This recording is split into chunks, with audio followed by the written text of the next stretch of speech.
Sometimes it feels like the sun will never rise, like the birds will never sing again. Believe in a power greater than what you are going through. When you don't know what to do, keep breathing. That's right. When you don't know what to do, just keep on breathing. From the City of Angels in Los Angeles, welcome to all my listeners out there in Radio Land. I'm Dave, the Caregiver's Caregiver at caregiverdave.com, along with my lovely co-host. I usually say former mayor of a California beach town, but she might be the next mayor again. She's pulling a Donald Trump here. Serve, leave, and then come back and serve again. Anyway, we're coming to you live on and on demand 24/7 on numerous syndicated radio podcast networks, on 26 global audio and video platforms, including iHeartRadio, iTunes, YouTube, Spreaker.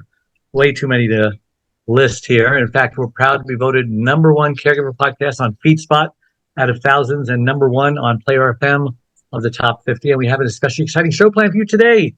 Suzan Owens is a sought-after speaker and media personality across many platforms. Years of studying numerology, charts, and readings for clients led her to write the award-winning book, Wisdom of Numerology, a practical and useful guide to help you create a fulfilling, rewarding life. Now she shares the synchronicity guidance and growth this study offers through interviews, articles, speaking engagements, online classes, video tutorials, and workshops. I know some of you don't know what numerology is. Some of you do, and some of you might have wrong impressions of it. I'm not sure what I believe, but I have an open mind. So we'll just see where this interview takes us. Before I get started, I do want to thank Gail Hamilton, our last week's guest, acclaimed international motivational speaker, trainer on blindness education, blind herself. And just a reminder, you can watch or listen to that interview and all our interviews, including this one, on our membership website, caregiverdave.com, or any of the other 26 global networks that I mentioned earlier. Okay, enough of that. Suzan, welcome to the Caregiver Dave Show. Excited to have you on. Thank you, Dave. I'm really excited to be here. And I just want to say really quickly that I love what you're doing. This is a beautiful service for people in the industry, because I think they're clearly one of the maybe one overlooked one that they don't get enough attention. And I think what you do is extraordinary. You're bringing it out into the open. So I really appreciate you being here. I'm very excited. Well, sometimes I ask, why am I doing this? Because it is a thankless job, and you wonder if you're really making any positive contribution, but we just keep plugging through. Right. I hear you there. I'm a mother and a daughter and a grandmother, so I understand all of that.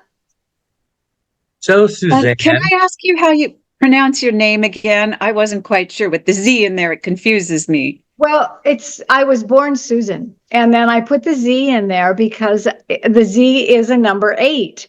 There's every letter in the alphabet has a number attached to it.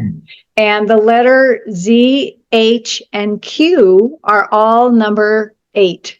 And what that means is there's not a lot of people with those letters in their name, so a lot of people are missing the 8.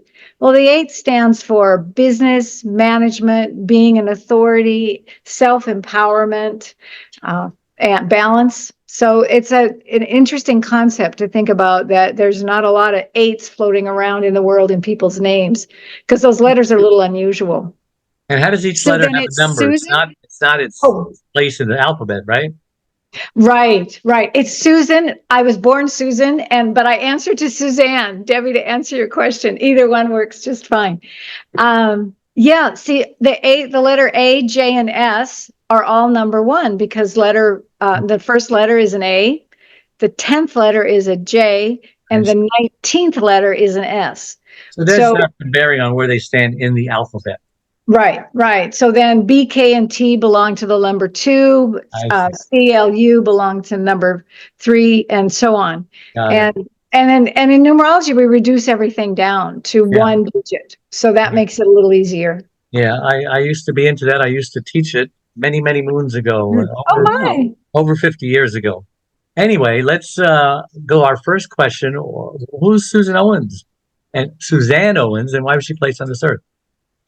I am, well, I'm a lot of things. I'm a world traveler too, Dave. I don't know if we ever talked about that, but I'm a world traveler, and I also found numerology about 30 years ago. And when I was not looking for something, but wished I'd found it when I was a teenager, because in numerology, we can look at what our gifts are and what our purpose is in life.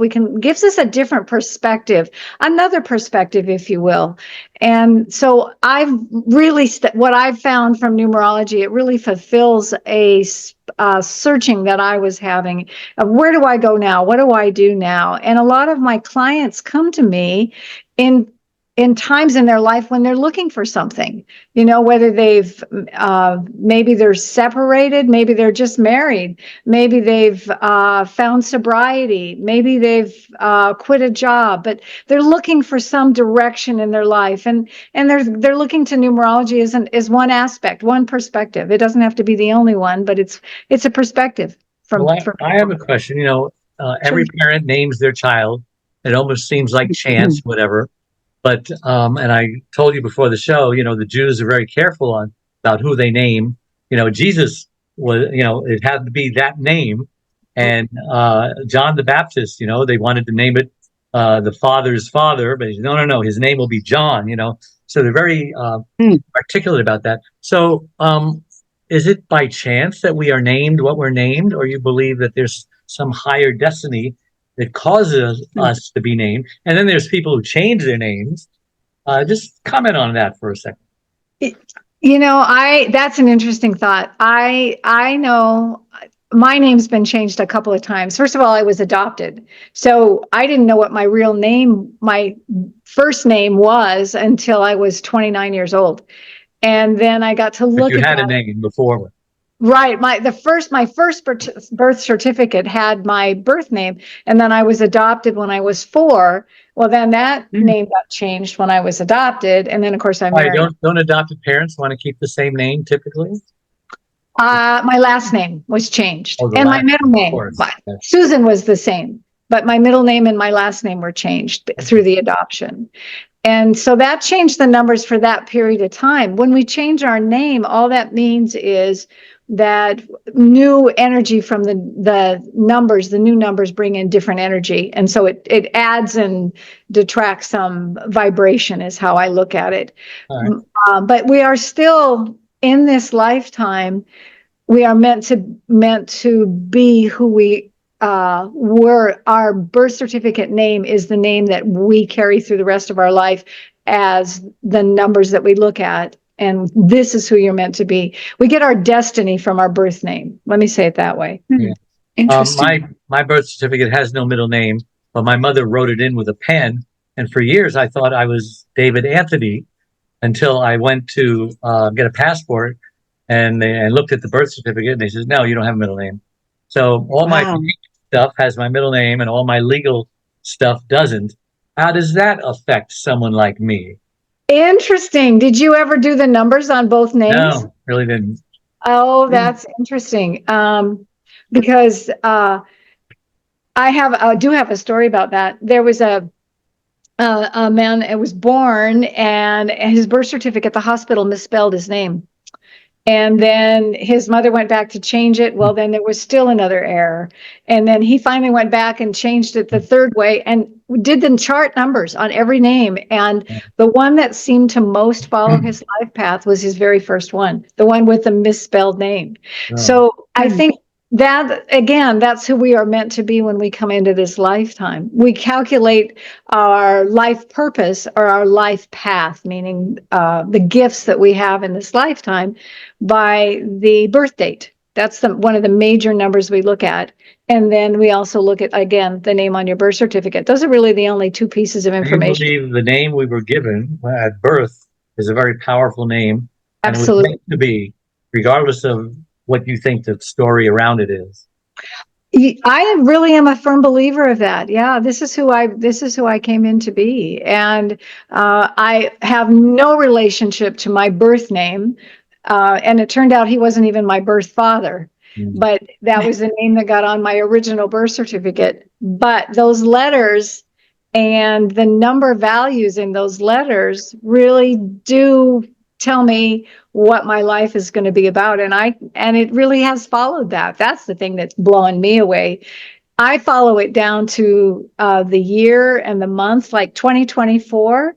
We add the numbers together, 2 plus 2 plus 4. This is an 8-year. Well, in 8-year, like I talked about before with the number 8, it's all about being in business. It's all about organization and being a manager, being an authority. So this is the reason that I did this year to launch my business, my Wisdom of Numerology online business, is because this is an 8-year and the energy of the numbers is behind that. So that's how I get guided by numbers. Abby, what do you want to ask our guest?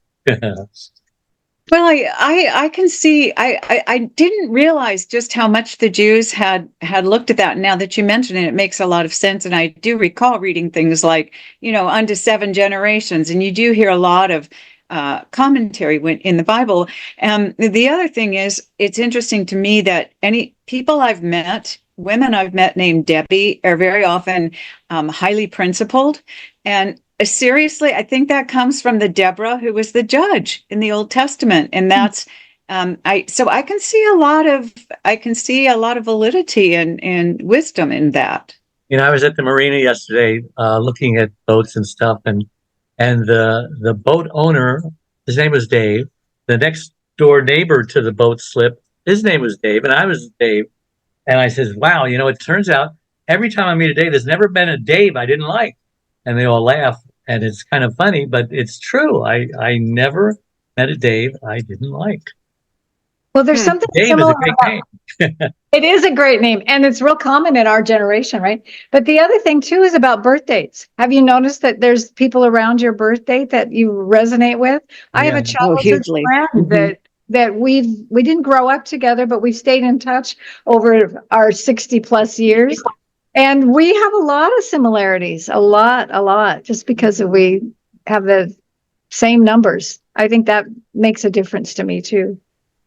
I have a friend named Dave, who's Jewish, born on exactly the same date as me.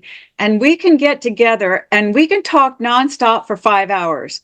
There's just, I don't know, there's something there. It's like he's a brother to me, almost. Or even a twin to me.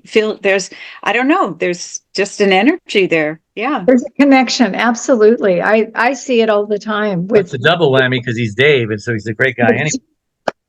Well, right. we even kind of look alike, That's scary. That's great. I love it. Well, let me see. Just what is numerology and what are the main principles of it? It didn't already explain some of that. Well, it's an ancient wisdom, Dave. It's been around for a really long time. And there's something to it, I believe, if it's stuck around this long. The thing about numerology, everybody understands astrology, or at least, knows their sun sign, right? You know what month you're born in. Well, then you're Leo or whatever. But for me, numerology, I look at them like a zipper. You get information from astrology that you don't get from numerology, and vice versa. And they fit together. You get information from both sides. And with numerology, you just have to look at the birth date and your name on your birth certificate. So I'd like to bring it into the mainstream for people to even just think about it. Like when you add your birth date together, and if you're a number 1, those are the leaders. When you think about a 1, you think about a 1 is a leader, that they're solitary, they're independent, they're the trailblazers. The 2 are more, the 2s are more relationship oriented, partnership oriented. They're the supportive ones. They make the great spouse and a great partner from any direction, whether it's business or whatever. 3s are the creative ones. I'm a 3, so I like to talk. We like to communicate. They're the dancers, the artists, the writers. 4s are the worker bees. They're the ones that really like a solid foundation under them. And the lawyers, the accountants, the people that like a routine, that would be a 4. 5s are the promoters. They want to experience life in every aspect of it. 6s, like I said, they're the caregivers. Those are the ones, when you think about 6, It's also a balance number, but they're all about home and family. They're the responsible number, not that the other ones aren't, but responsibility carries a lot of weight with the number 6. They're nurturing, benevolent, they're compassionate human beings. A lot of times when you're the 6s have a hard time setting boundaries. That's a big life lesson for a 6, is to set the boundaries and to make sure that they take care of themselves as well as they take care of other people. That's what I always tell a 6. The 7 are the ones that are doing the research, like you were talking earlier, Dave, about really getting deep into understanding things. And that's the 7, asking life's big questions and answering them whatever mode that feels that answers the best way. But those 7s are the researchers, and they're the technological people. 8s, again, are the business people. 9s are the humanitarians. So people fit into there somewhere in one of those aspects. And then we get into master numbers, but that's a different area. Yeah. Sometimes I go by Dave. Sometimes I go by David. Dave apparently is 5. David is 4. Anthony is 8. So Dave Anthony is 4, and David Anthony is 3. So it's interesting. Yeah, you get it. Well, they're all those numbers actually add up. And there's another thing about when you when you look at your name and have all the numbers there, are you missing any numbers? Because that's also carries a lot of weight. If you're missing a particular number with your full name, then that means you're going to have a life lesson in that number, whatever that is. But it's well, there's no Z's in my name. But do you have an H or a Q? No, you don't have an H or a Q either, do you? H in Anthony. Oh, Anthony. Okay, that'll carry that. But that's not in your birth certificate either, No. is it? It's just something that you add on all my bank records, Oh, is it? That's how I sign my check. Oh, you kept it. After all that time, you still kept it? Well, because I opened the bank accounts before I started traveling, Wow, that's interesting. I don't know. Huh. You never changed it. That's good. Okay. Well, you're talking about the principles of numerology. What are each of the 1 to 9 life path numbers, which you explained? I did. And then the number 6 is the caregiver number. Opportunities and challenges of this number. Did you talk about that? Well, yeah, like I said, the 6s, they're really, again, there's a 6 and 8 are both all about balance. And it's really important for a 6 to take care of themselves. You can't refill from an empty cup. I think that's the biggest thing that I would tell people, because the 6s have a tendency to just keep giving and not take care of themselves. So that's a really important part of being a 6. But also, that home and family is important to a 6. That's the thing that's really it's not just being a caregiver or nurturer.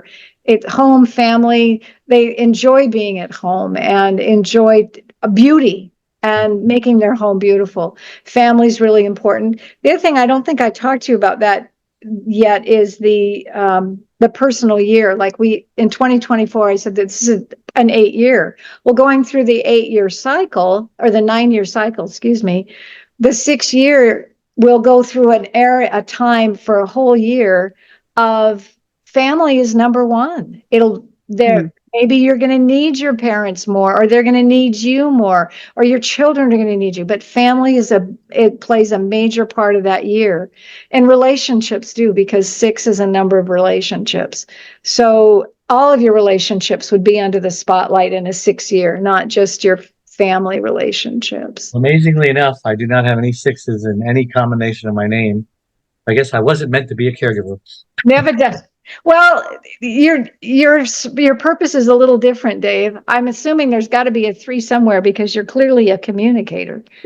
Yes, I am a 3, and I sometimes have a 2 or a 4 and a 1, depending on what kind of combination.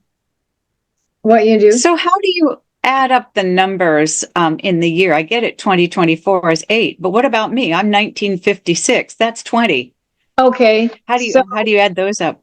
Well, when you're doing your life path number, you take the whole birth date. So 56 is I see. 1956 is a 3. So when you add your birth month and your birth date to that, and that gets your I life see. path number. Dave, did you add your whole birth date together? No, January 13, 54. Okay, 1/13/1954. Yeah. Okay, you're a 1. That's interesting. Really? There's your 6, Dave. I got a 6, huh? There, that's your 6th life path. You're the one that I'm telling you got to take care of yourself too, as well as you take care of all your other caregivers. I do. I just bought a condo at the marina, and I just joined the sailing club. So I've been sailing most of my life. I took a 22-year hiatus because of life, Mm-hmm. Hmm. But relationships are important to you. No question. Yeah, they are. Yeah. And I think it says something that you and Debbie are in a partnership in this work. A lot of podcasts are just one single person. So to have a co-host is lovely. So that says something to you too. But yeah, you're growing up. I would guess that you had a pretty independent childhood. Yes, I've practically raised myself because, the baby. There's the one right there. Just And ignore that chat text. That was for the person waiting in the room. And then that 13 adds up to a 4, and that means that you learn structure through your middle years, and really important structure, building a good strong foundation. You might have had some struggles with that as well. And then your 1954, that one rules over your wisdom years. So you're a leader, you're a trailblazer, and I'm guessing that's your business right here, is being in the Caregiver podcast business. Yeah. So that fits for you. Debbie, what are your numbers? I haven't really figured them out. Okay. I'm not so familiar with how to do this, but I'm a Deborah, Debra. Oh, just give me your birth date. August 5th, 1956. Oh, no wonder. See, mine's the 19th. Happy birthday, honey. We're both 68. Happy birthday, Leo. Yeah, there it is, right there. Lionesses. Right. So 8, growing up, was your dad? Actually, my dad, he was, yes, but what we didn't know is he was also an intelligence officer for the Air Force. Oh, how interesting. Oh, interesting. Okay, so there's that authority. That 8 usually means business and authority. So that would be you growing up there, really having a perspective on what that means. And then I'm guessing your middle years as a 5 were pretty adventurous, pretty widespread. Usually a 5 is a expansive number, a lot of change, a lot of surprises, a lot of shifts, maybe a lot of pivots in there. So you, I got you as a 7, Debbie, because I got 5 and 3. So that's 16/7. So that would put you as a as the one that asked the big questions about life. It does. I always get in trouble. That's why they don't like me when I'm a mayor, because I ask a lot of questions. Oh yeah. Well, the 7s are the seekers of truth. There's no question. Oh well, and then you get the name Deborah, and what have you got? Yeah. Right. Yeah. That would be me. Okay. 7s are also either they like metaphysics, or they're looking for they're spiritual. They absolutely have a spiritual path, whether it's metaphysics or Christianity, whatever. There's spirituality really important to them. And you're also could be good technologically, like your computers don't terrify you. You can I'm a good analyst. Absolutely. I'm creative, but I'm analytical.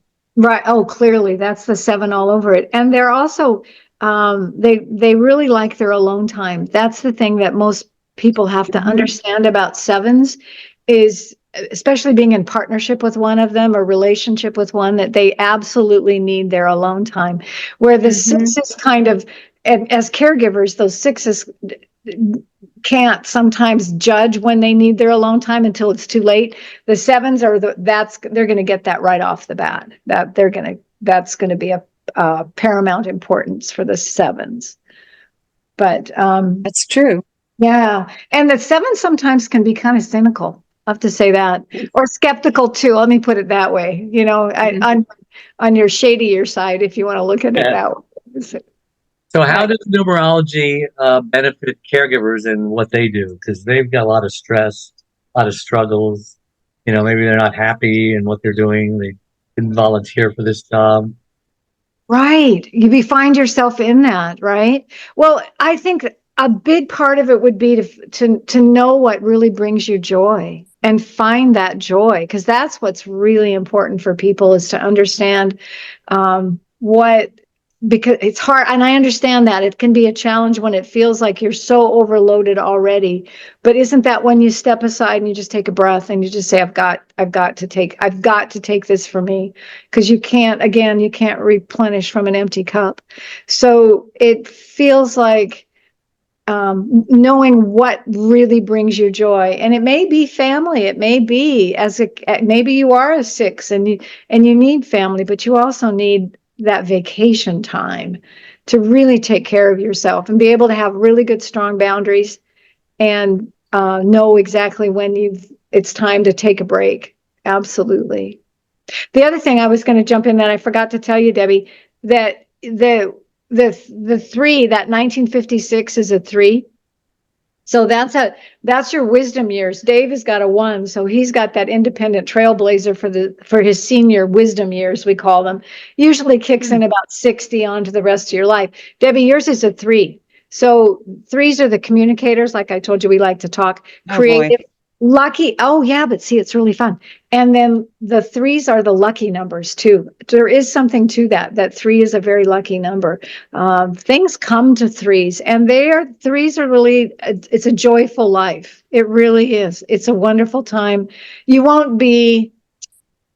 social calendar will be full if you want it to be, because as I said, you want your alone time, but your social calendar, it can be as full as you want it to be in your senior years. You don't look senior. Yeah. So there you go. Oh, well, I am.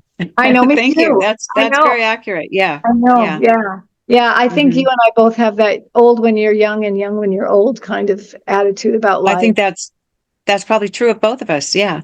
And possibly true of you too. It sounds like. Oh, very much. Very much so. Yeah. That was true. Yeah. But anyway, so I did do, in preparation for this, I did look at the number for Jesus. And it turns out he's a master number. That name is a master number, big surprise.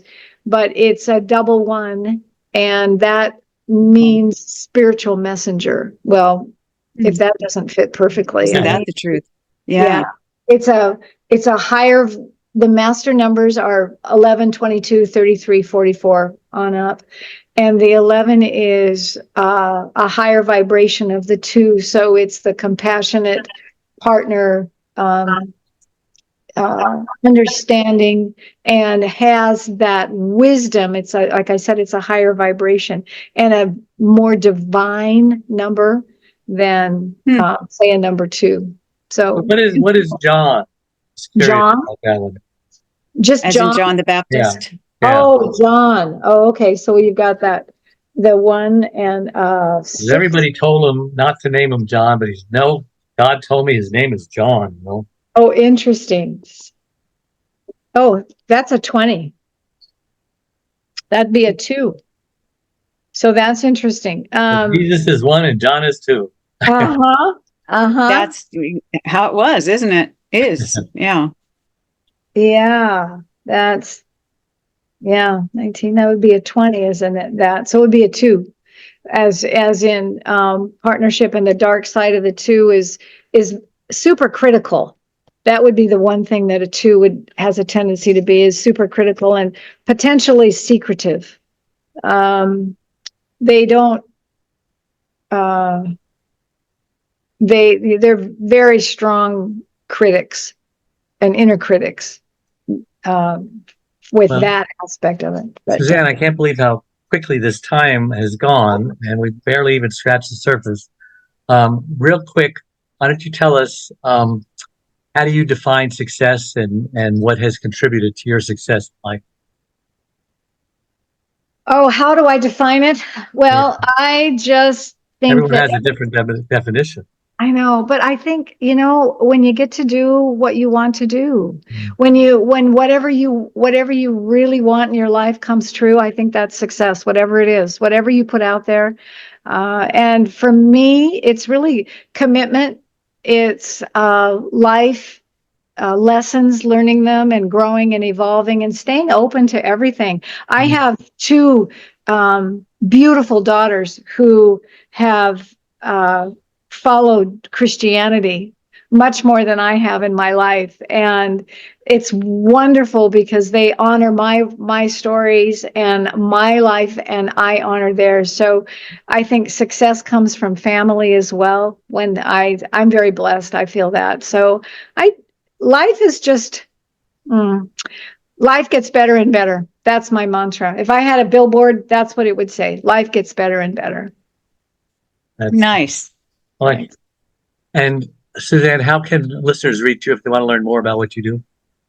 Wisdomofnumerology.com is where my website, and you can order my book on Amazon or order it through the website, either one. And then I also, we never got into my travels. You're right, Dave. This went really fast. But I'm a world traveler. I have a lot of my travel stories on SuzanOwens.com with a Z, Suzan, Owens.com.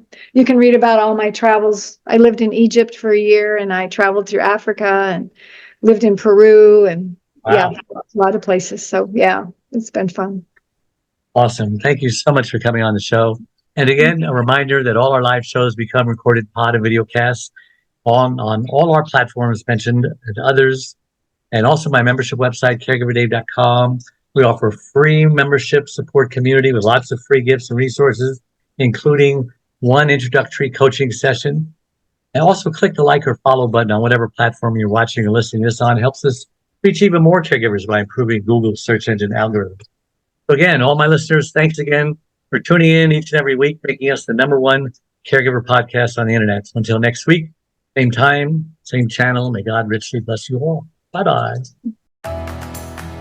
Dave Nasani, the Caregiver's Caregiver, has just released his 6th book entitled It's My Life Too, Thrive to Stay Alive as a Caregiver. It was specifically written for caregivers who know they should be putting their needs first, but just don't know how. Dave is the sole caregiver to his wife, Charlene, since 1996. He knows firsthand what caregivers are going through, because he is one. He now speaks all across the country, offering caregivers his amazing caregiver support package. Even the airlines tell us that in the event of an emergency, to put your oxygen mask on first, before you help your child with their mask. They know that those who don't heed their advice often black out, thus becoming unable to help either themselves or their child. And caregivers are exactly the same way. It's My Life Too, Thrive and Stay Alive as a Caregiver will help caregivers who are neglecting their sleep, diet, and social life and learn to put their needs first. Pick up your copy today or buy one for your special caregiver, on sale everywhere and at caregiverdave.com. Sometimes it feels like the sun will never rise, like the birds will never sing.